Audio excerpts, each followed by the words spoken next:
ایک بھائی نے بھیجا ہے گجرانوالہ سے. میں آپ کو پہلے ایک بات بتا دوں کہ نکاح کے جتنے مسائل ہیں کچھ تھوڑے حیا کے خلاف بھی ہوتے ہیں، لیکن ہم علماء کو برا اس لیے نہیں ماننا چاہیے کہ زنا جو ہے اللہ کا عذاب ہے اور نکاح اور جماع جو ہے اللہ کی عبادت ہے. تو عبادت کے مسائل بھی ہوتے ہیں، اگر عبادت ہے تو ان کے مسائل بھی ہیں، اگر مسائل ہیں تو علماء سے ہی پوچھیں گے لوگ. تو ایک شخص نے کہا کہ مولانا صاحب میں بیوی کی شرمگاہ یا بیوی میری شرمگاہ چوم سکتی ہے کہ نہیں؟ تو میں آپ کو میرے بھائی تفصیلاً بتا دوں. ایک طرف کے علماء کا یہ خیال ہے کہ بیوی کے ساتھ پخانے کی طرف سے جماع کے علاوہ جو آپ بیوی کے ساتھ کرنا چاہیں جائز ہے، جائز ہے، لیکن انتہائی قبیح اور برا فعل ہے، یعنی اس کو پسند نہیں فرمایا، ناپسندیدہ چیز ہے.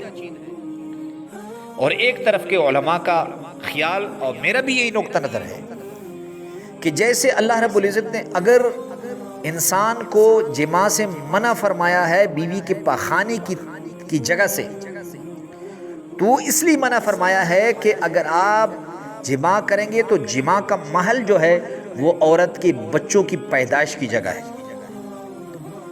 اب یہ جماع اگر آپ دوسری جگہ کریں گے تو اس کی علماء کہتے ہیں وضع شیء فی غیر محلہ. اللہ رب العزت نے جس کام کے لیے جس محل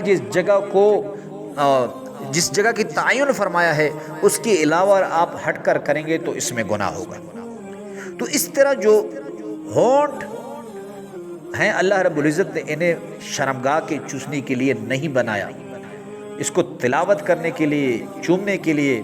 لیکن بندہ اپنے ذکر کو بیوی کے منہ میں داخل کرے بازاری عورتیں بنا کر، تو میرے نزد یہ ناجائز ہے. اس کا معنی آپ کو میں سمجھاؤں.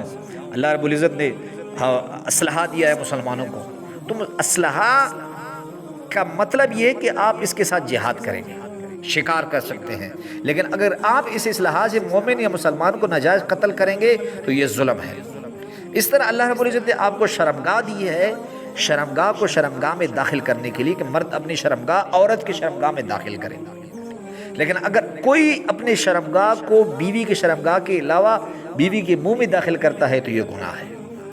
گناہ دو وجہ سے ہیں، ایک تو یہ محل نہیں داخل کرنے کا، جگہ نہیں داخل کرنے کا، دوسرا یہ یہود و نصارہ کا عمل ہے. اور رسول اللہ صلی اللہ علیہ وسلم فرماتے ہیں کہ تم ہر حال میں یہود و نصارہ کے عمل کی مخالفت کرو.